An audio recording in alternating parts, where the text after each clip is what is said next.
The Arabian Peninsula, for ages a land of dunes, wind and sand. Yet, after centuries of precarious development, the region is now one of incredible growth and progress, wealth and luxury.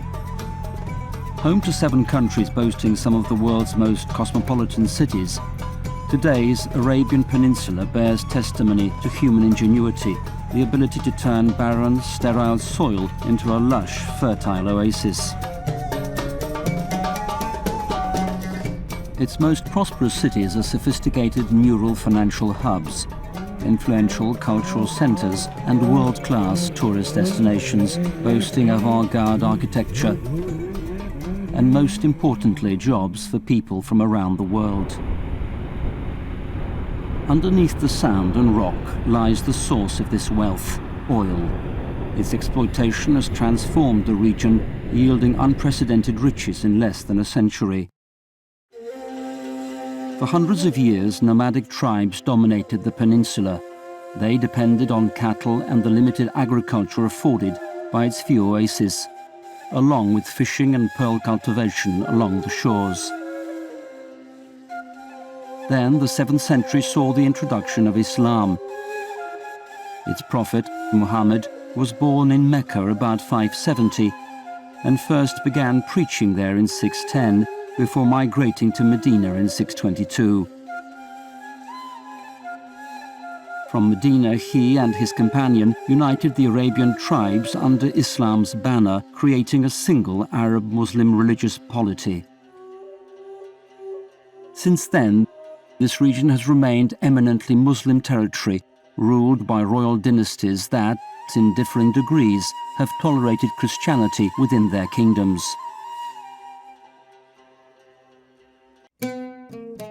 Although today a minority religion, Christianity has actually been present in this region since the 1st century, with the New Testament book of Acts recording Arab conversions to the faith. Following the fall of large portions of former Byzantine provinces to Arab armies, a vast Christian population came under Arab-Muslim dominance.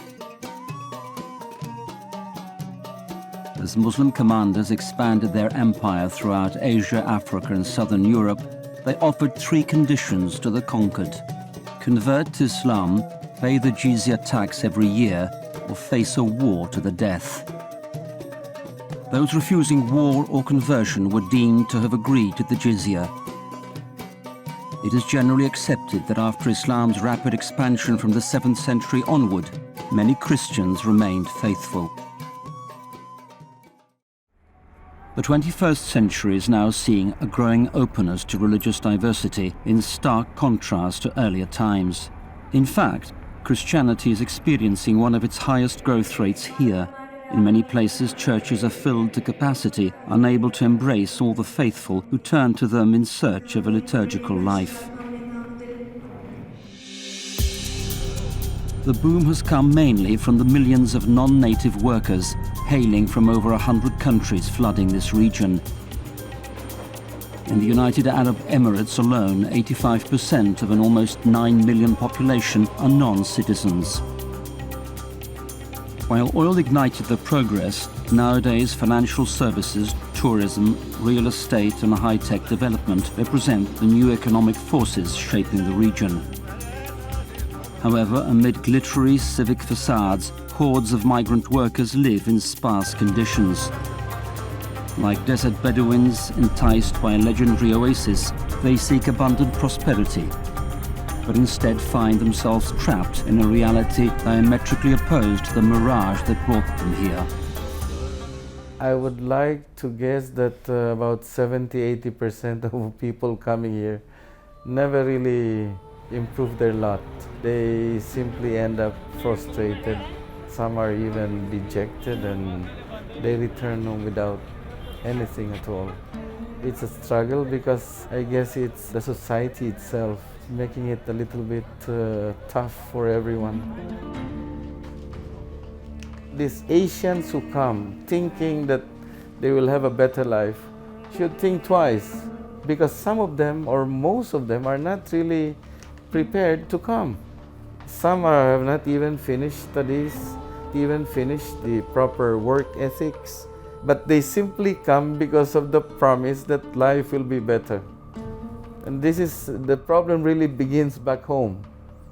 And the problem is the image of Dubai projected in the world.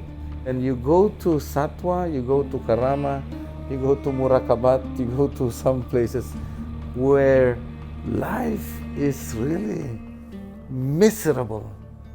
In one space like this, you will find about 8 double-deckers. 8. And they share a small kitchen and one small toilet for about 16 of them. And I think that is not the worst, because in that big villa, not so big villa, I was told that there were 52 of them living in that villa. So what they show you is only, of course, the good part. If you want to see the real Dubai, maybe you have to come with us and we'll show you. Although varying from country to country, in general, worker mistreatment and a lack of rights is common. Low economic growth in their own countries often drive workers to the peninsula to support families back home. For many, even a meager income is better than nothing.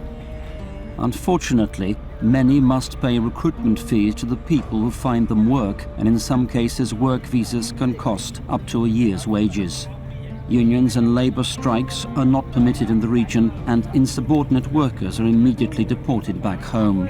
12-hour shifts for 6 or even 7-day work weeks without overtime pay are common.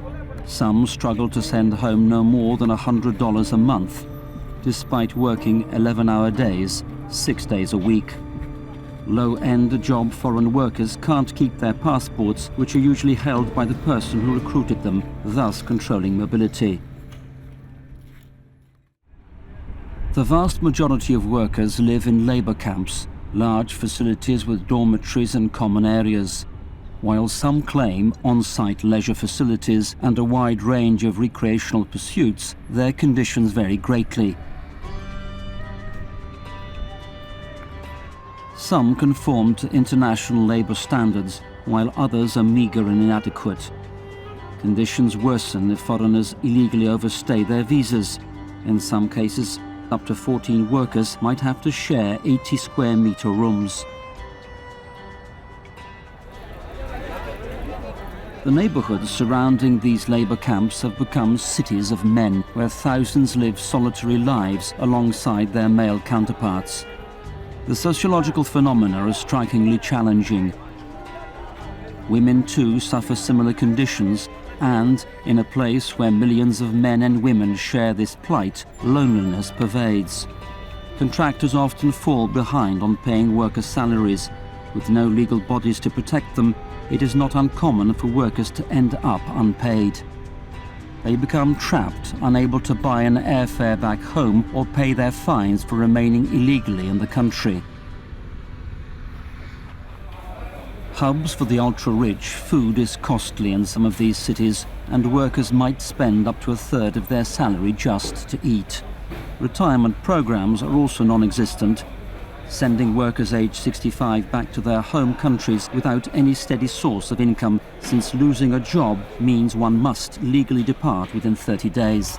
These conditions combine to breed racism and a society full of people living a second-class existence, in stark contrast to the abundance of benefits enjoyed by local citizens.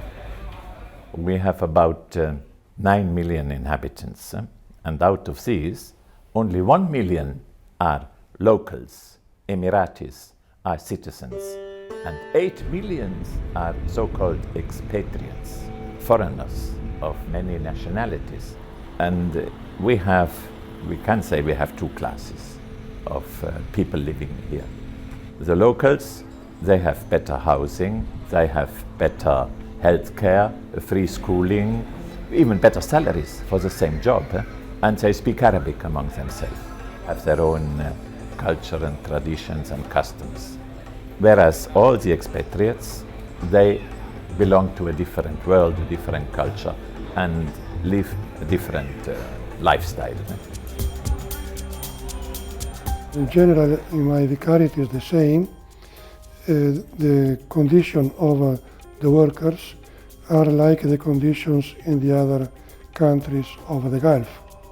What we need is that every government makes laws to protect the workers. There is no law to protect a worker, so anybody can be sent away in 1 second.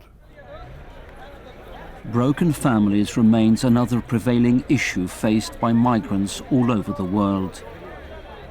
These bachelor men, since they are living here alone, not with their families, and sometimes, they find themselves in a situation that they feel the need of being with somebody. That's why many here, without families, sometimes resort to have illicit relationship. This is common in the Middle East countries because of loneliness, somebody to talk with.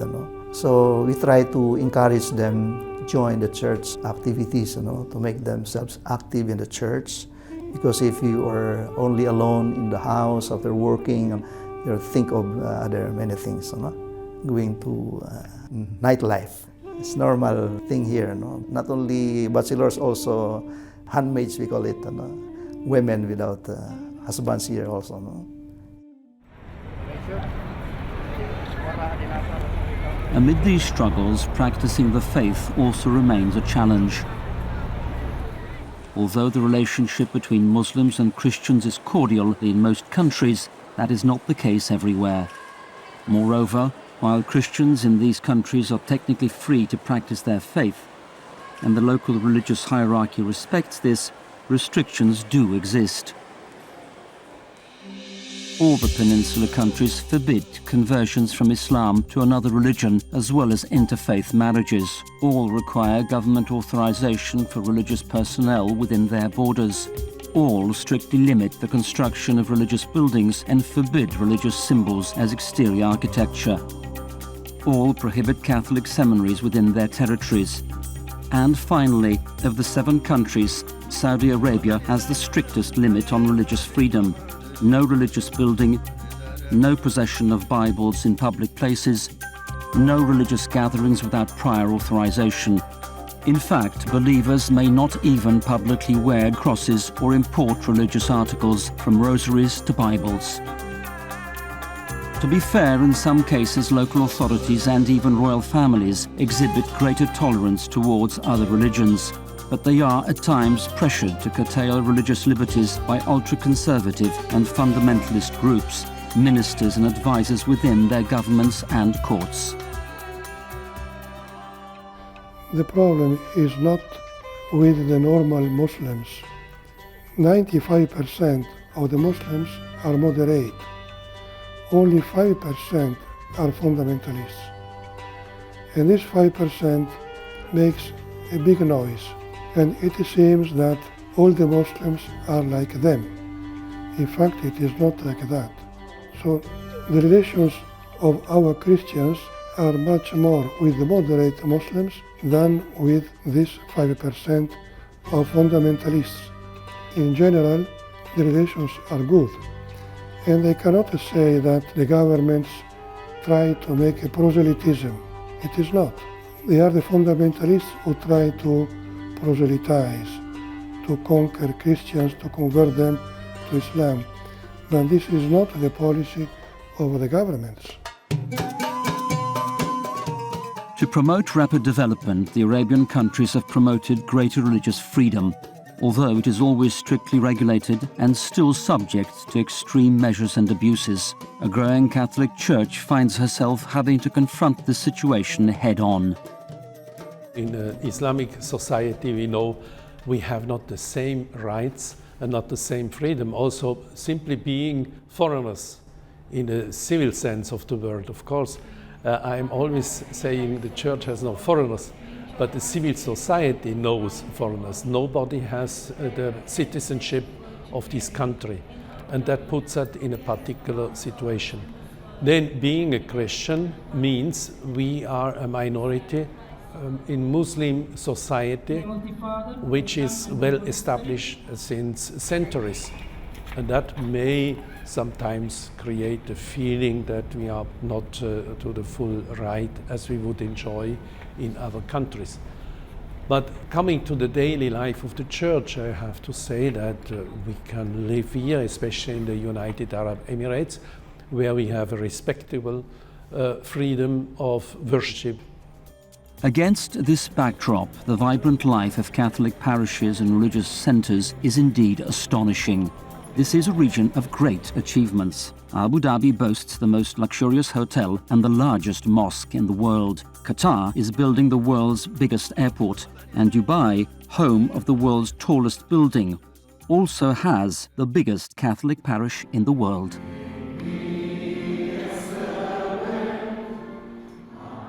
The parishioners are about, well, roughly, it's not easy to quantify, but roughly it should be 300,000 to 400,000. Having to do with people from different cultures, languages, church traditions is a special challenge for our priests and also for the bishop, because it can be the source not only of riches but also of conflicts. Think about that many people do not understand, or at least not speak well English. Of course, they prefer to have, for example, the masses in their own language. What we do, as far as it is possible, and we have the manpower for. So, although English being the common language for the daily use and for the main offices we have, we are celebrating the sacraments also in Tagalog, in Malayalam, in Konkani, and so on, in different languages.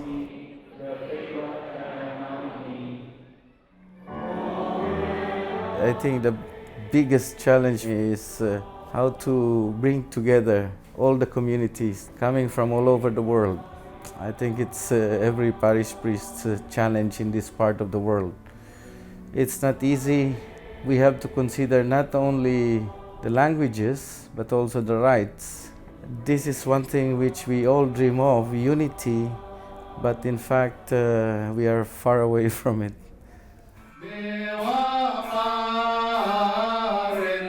In our vicariate, we have all the rites. As you know, there are 8 Oriental rites, 6 from Arabic origin, from Antioch, in general Byzantium, and 2 from India. So 8 Oriental rites plus the Latin rite, so 9 rites. In Kuwait, for example, we celebrate in 5 rites in one church. We celebrate in 12 languages in one church. So we need a priest from the different rites. To provide the spiritual formation of all these rites and the people, we need many more priests than what we have. Every group wants to be alone, to be separated from the others, to be independent. So it is difficult to put all these people together. But the danger is that we have many Catholic churches beside each other, and not one Catholic church. So the challenge is how to form among all these rites one Catholic church, with respect for the liturgy of every rite.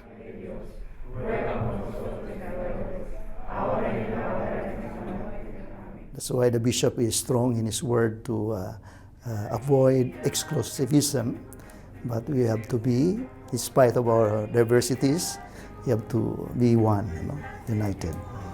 Padre, Hijo y Espíritu Santo, descienda sobre todos nosotros. The parish becomes to them a place to re-encounter their identity and culture. It becomes a point of reference. Following some criteria, we can say that in Bahrain we have 140,000 Catholics. In Qatar, around 350,000. In Kuwait, between 350,000 400,000. In Saudi Arabia, 1.5 million Catholics, only Catholics. With another million in the Southern Vicariate, the total Catholic population in the Arabian Peninsula could swell to 3 million faithful. With a mere 20 churches serving the whole territory, constructing more is a major challenge. Significantly, thanks to a generous gift of land from the King of Bahrain, the Vicariate is taking on the challenge of building a cathedral there, dedicated to Our Lady of Arabia. Patroness of the entire peninsula, it will be a beacon of hope for all Christians, a symbol of the continuity of the faith in this important region. The new cathedral should take at least 2,000 people. Besides that, we need also place for formation, because when we receive the people only for Mass, it is not enough for formation of the Christians. Here the Christians have a very difficult life, not because of the government, because they left in their own country, they left their family, they left their relatives, they left their friends. They are here alone. So here our faithful suffer very, very much. So they need a special spiritual formation to help them to remain what they are. Otherwise they are lost. Many parishioners cross the border from Saudi Arabia, where there are no churches. From Saudi Arabia, people come to Bahrain, especially our Catholics comes to Bahrain for the main reason of attending church services and receiving sacraments. Many people come to Bahrain because there is established church here. There is a church and compound, and they can come and freely they can pray, they can express their faith. And every Friday, believe me, every Friday there are people who keep coming.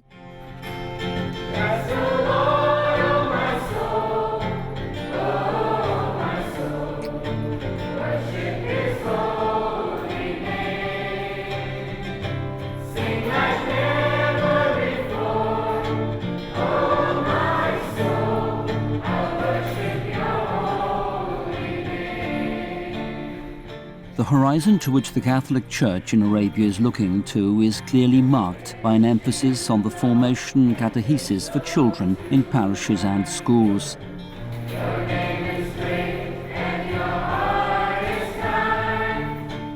These are the ones who will serve as the future bridges between cultures, uniting all into one fraternal community.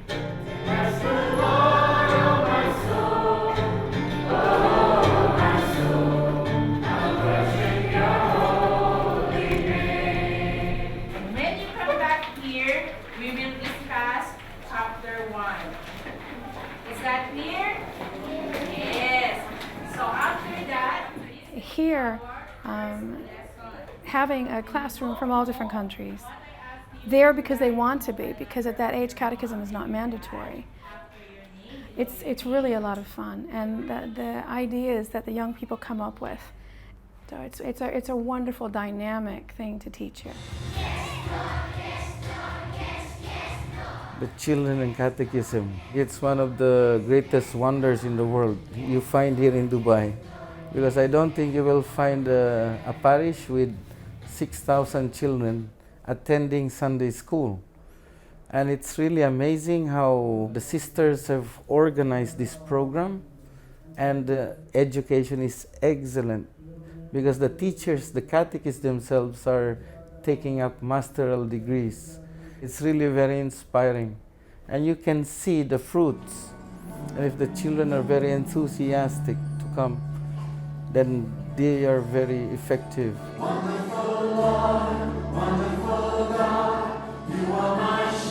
To be sure, the Church faces many challenges in this historic, rapidly developing region.